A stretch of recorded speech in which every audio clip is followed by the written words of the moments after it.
Dr. Dana Tassone with participants in HFT 6228, a graduate course in hospitality and tourism management, discussing chapter 7 today, which brings us to the midpoint of the course. And in this chapter, continues to build that foundation. As a matter of fact, it sort of brings the foundation together. And there are two components to this chapter. One component has to do with putting those things that we alluded to concerning professional management into a nice framework. And the second part of the chapter discusses aspects of common law torts that are applicable to employment relationships. Last week, we had a nice stream of discussions concerning the status of management. Is management a profession? And we identified a lot of reasons why management would meet some of the criteria of a profession. But I think in the final analysis, we concluded that that management should be a profession, could be a profession, but when viewed by third parties, external parties, is not classified as a profession. And one of the arguments that came up, which I thought was something I've been saying forever,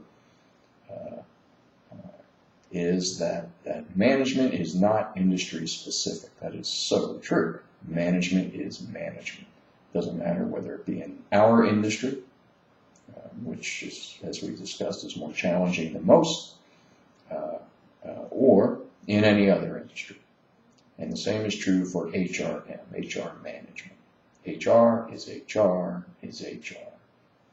And when I used to, when I was a practitioner, I had fantasies about being a practitioner in a professional organization,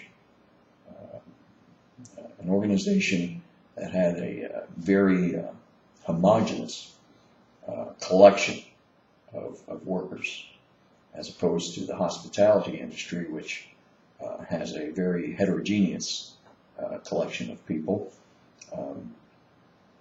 from positions that are unskilled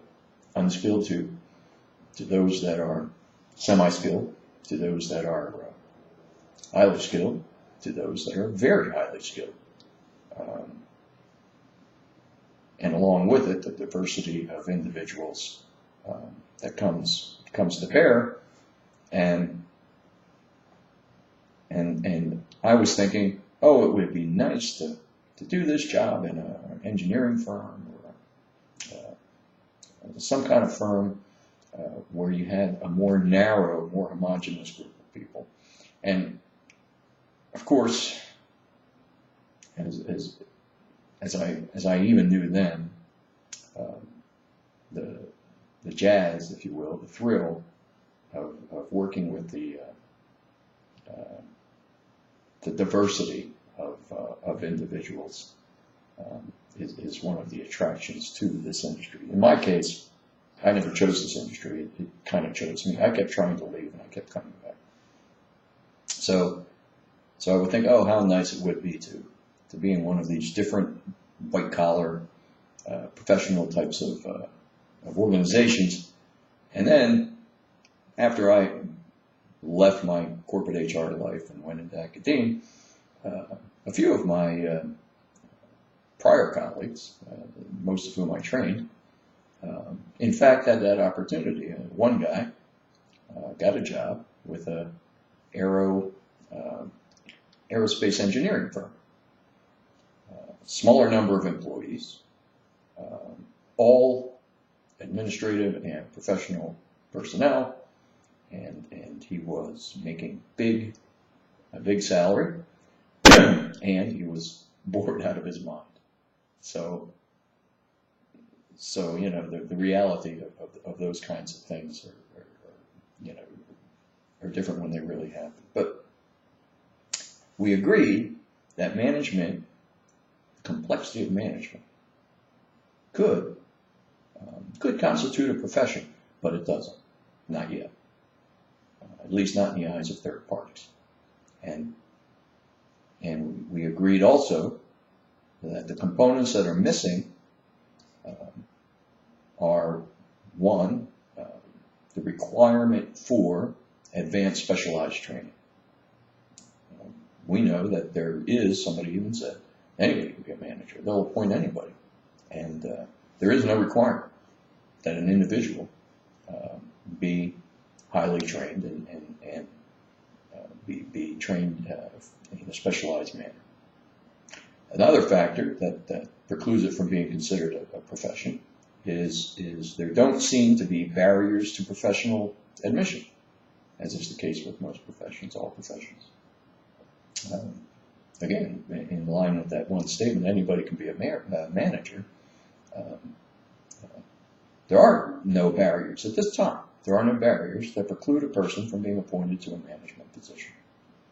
And the third aspect that precludes professional status would be that there is no specific requirement for managers to behave by a code of standards, code of ethics, if you will, code of standards that are above the law. And they, in so doing, they would be held accountable to whom? They'd be accountable to their peers, just as attorneys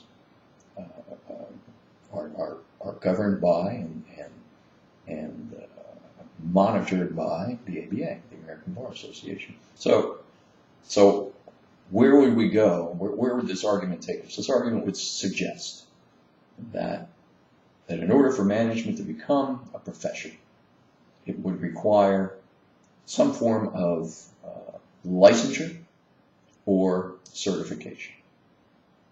And if it became a requirement that an organization could only hire individuals, and let's just say top management positions, executive management. If it became a requirement that organizations could only hire individuals with specialized advanced training, individuals who subscribe to a code of ethics, standards above the law, individuals who are members of a society that peers that monitor their performance, their behaviors, then management would, in fact, become a bona fide profession. And the closest I've come to realizing an entity that makes that happen is when I discovered the Institute of Certified Professional Managers. It's an institute that exists at James Madison University in West Virginia. It is not industry specific, and it provides certification for professional managers, and that certification is called a CM. It's a certified manager. And in order to be admitted to this society, an individual has to pass a 6-hour exam in 3 parts. And once a person passes that exam, they would become a CM, a certified manager, and they are also required to generate CEs, continuing education units, and recertify every 5 years for a period of 25 years. And after the 25-year period, if they're still alive, their certifications would be complete. And you get a little gold seal for every 5 years. So when the gold seals are all used up, you're finished. And it's a requirement for that association to post their code of ethics in one's office. And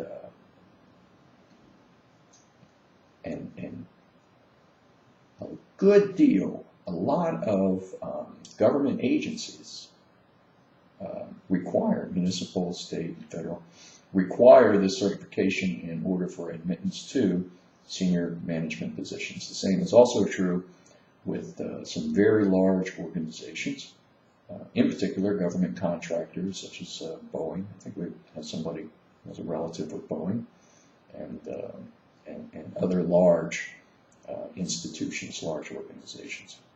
It's a requirement. If you don't get the certification, you don't get the job. So that is, if you read the mission statement, their mission is that management should become a profession. If you read their vision, all managers will be professional managers, and that's a lofty goal. And you know, we talk about business regulation.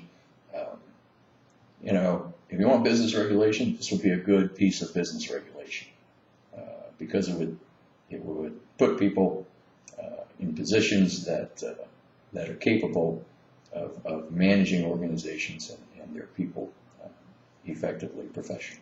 So when we talk about the management aspect in this chapter, we're bringing together all of those aspects, which, you know, we've narrowed it into, distilled it into very few aspects of professional management.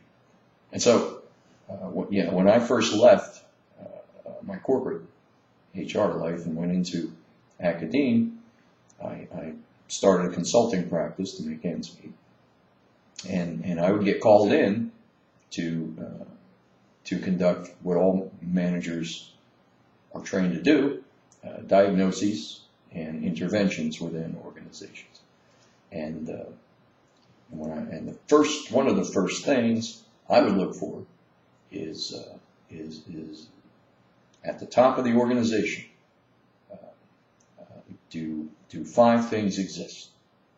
And recall that we gave you the model for strategic planning, and these 5 things come from the strategic planning model.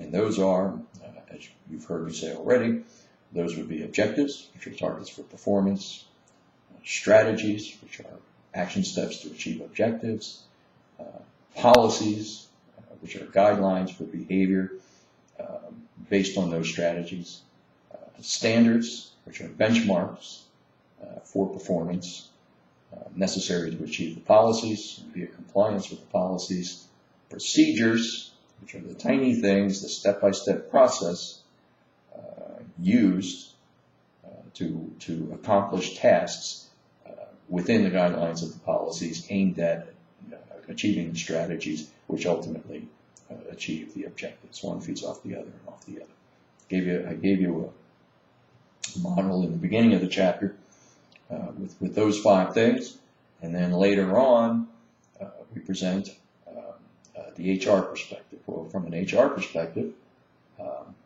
these 5 things result in a concept known as job design, which falls within the discipline of organizational theory. And within job design, the domain of job design, we conduct job analysis. And a job analysis process uses various techniques to identify positions and duties required for what to meet the objectives of the organization. It's all in there. I don't want to rehash it for you. And the outcomes of job analysis are basically 2 initial documents, one being called the job specification, which is defined for for you in there. And the other would be job descriptions, the tasks, duties, responsibilities, reporting relationships, and in some cases, evaluation methods for a specific job holder. Job specification is for the purpose of selecting the most qualified individuals, and job descriptions become the document that presents the expectations. And that's really what this is all about, expectations. And then ultimately, those two documents fold into another plan, and this strategic plan is called performance management, a performance management system, a PMS, not a property management system, a performance management system. And the details of these things are explained to you later on in the text. And so, and it's an evolutionary cycle. Why is it an evolutionary cycle? Because job analysis should be done in every organization for every position once a year. It doesn't really happen, but that's the practice that is appropriate. So if these things are in place and if they're appropriately communicated, and I share with you in the chapter examples of these various documents, and suffice to know, these documents aren't just made up. They come from you may recall, we talked about scientific management versus management science. This is management science. It's a scientific approach to designing organizations, to designing the individuals, the required tasks, duties, responsibilities within organizations. And so you have samples in the chapter that show you what these documents look like. And so with what we have are two things resulting from all of that. Here are the guidelines for performance and the specific steps to perform. And then the other factor would include the rules for behavior within the organization. So rules would be standards of conduct. Procedures would be standards for performance. And in HR thinking, there are only two things. It's performance and it's conduct. Those are the two things. Failure to conduct oneself in an appropriate manner is called misconduct. Really serious violation of a rule is categorized as gross misconduct, and the handbook that we talked about a few chapters ago presents very clearly the rules for conduct within the organization. And if individuals fail to meet those rules for conduct or the standards for performance, that's cause for discipline.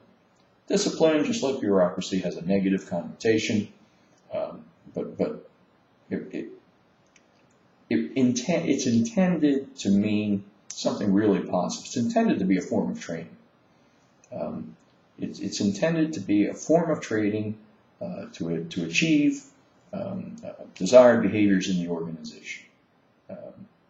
Like most things, it develops a negative connotation, but that's really the purpose of discipline. So, and of course, in all professionally managed organizations, the rule for discipline is progressive discipline. Progressive discipline includes a process for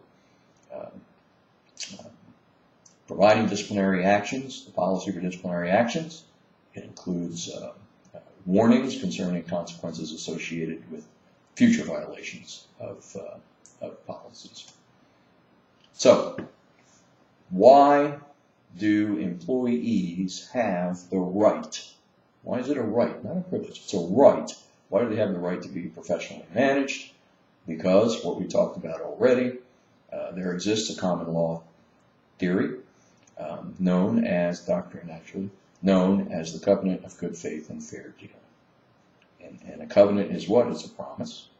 And the promise is to treat other individuals fairly, uniformly, and consistently. That's what the covenant calls for. That's our duty when we enter into employment relationships. And at the same time, another duty that we have, a responsibility that we have, is called or labeled as due process. Not due process relative to the government. It's due process within the organization, which means nothing more than the opportunity for an accused individual to provide a self-defense given a scenario of discipline. So to get into the common law rights applied to the workplace, and notice here that common law, in this case, is referring to civil law, not criminal law. Criminal law is statutory law, and it governs behavior within a society. Civil law governs the behavior between individuals. But the terms that you read in this chapter are the same as those used in criminal law. Most people aren't familiar with civil law, so the assumption is usually the criminal law definition of these terms. But in our minds, we always put the word civil in front of each of the terms. So what's the basis of this civil law? Well, the basis is responsibility. We all, as members of society, we have a duty to perform certain actions, and we have we are charged with accountability, which means we have to account for our actions, and a breach of that duty, constitute negligence.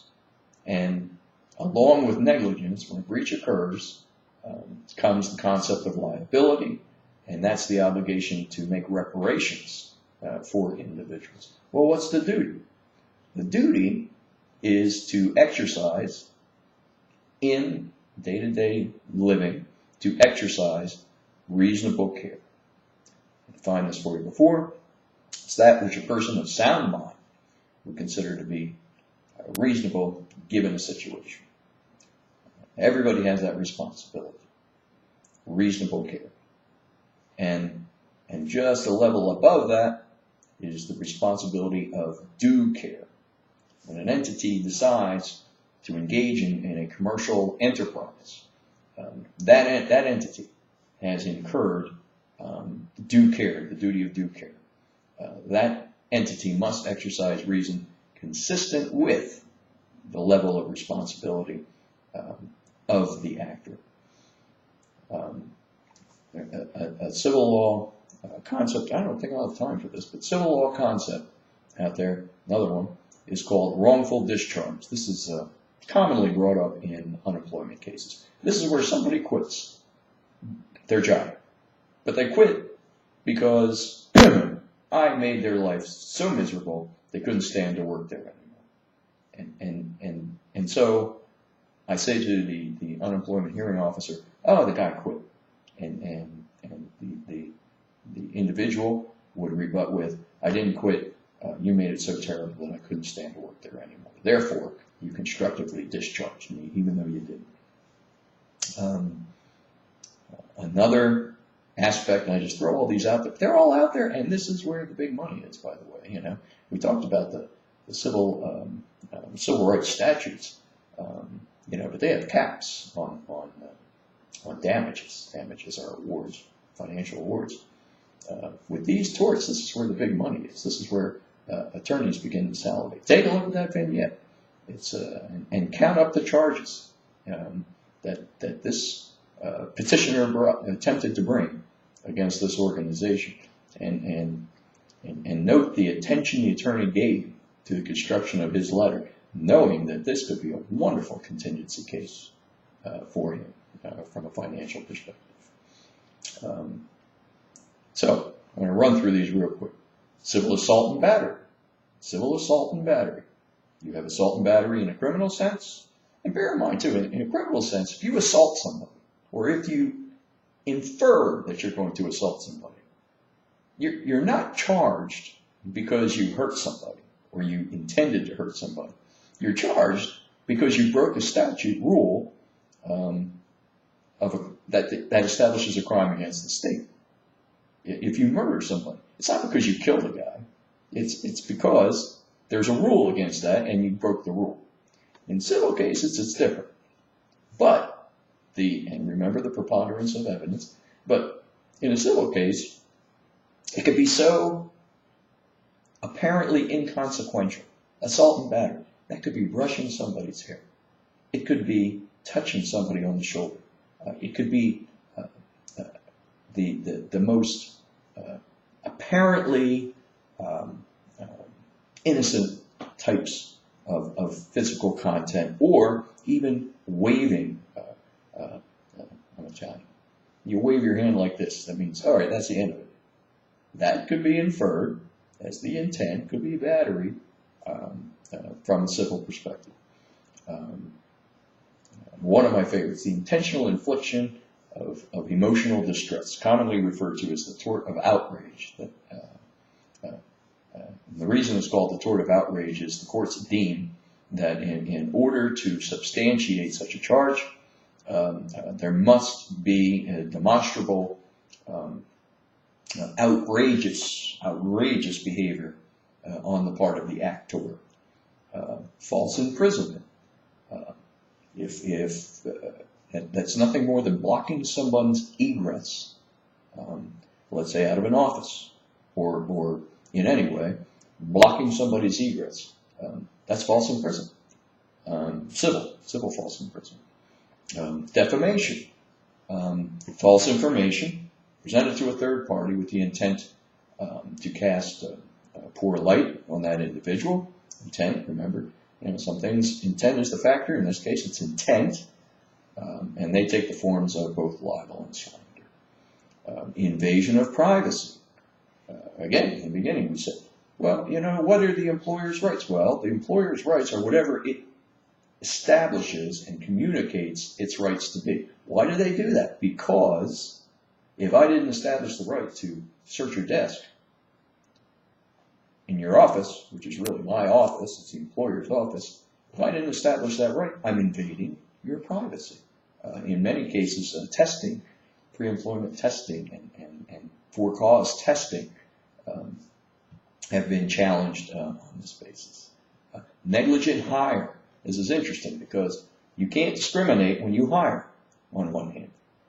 On the other hand, you have to look into the criminal propensities of those people that you hire. Why?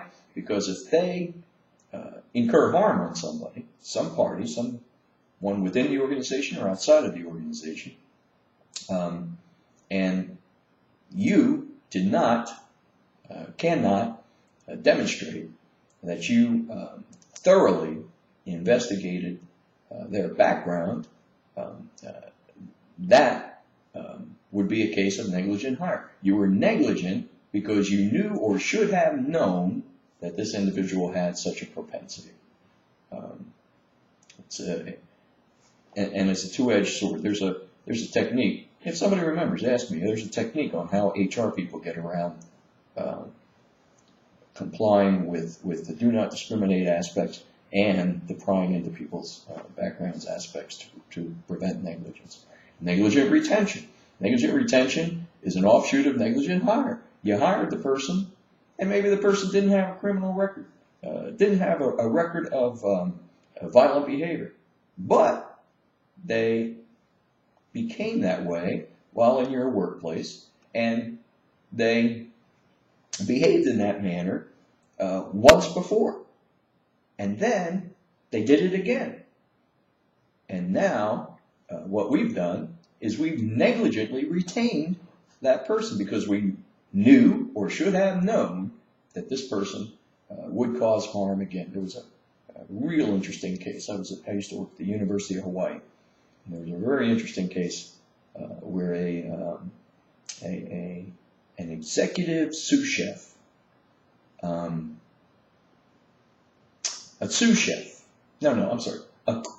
cook, a first cook or something,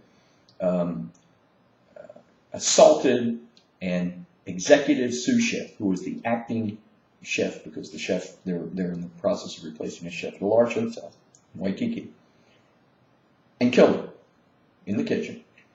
And that is an unfortunate,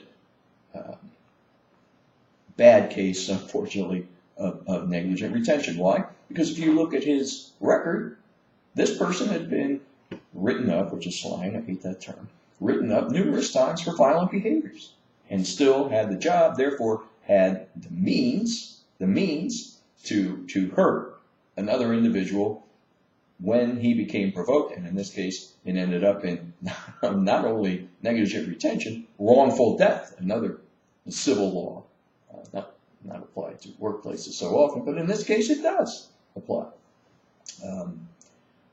Negligent maintenance and retention of records. An HR person, an HR office, is the official custodian of records. They possess the duty to exercise due care in the protection of those records, in the security of those records. In the event that some individual gains access to those records, that's negligent maintenance. In the event that information is shared to some third party, that's negligent disclosure. So, first half of the chapter talks about professional management. Second half gets into tort laws that are applied to the employment relationship. You can see that I love this particular topic. That was one of the most fun things, part of my job when I was a practitioner. But anyway, we're way out of time. This probably won't even get posted. So thank you very much. See you in the next clip. Maybe.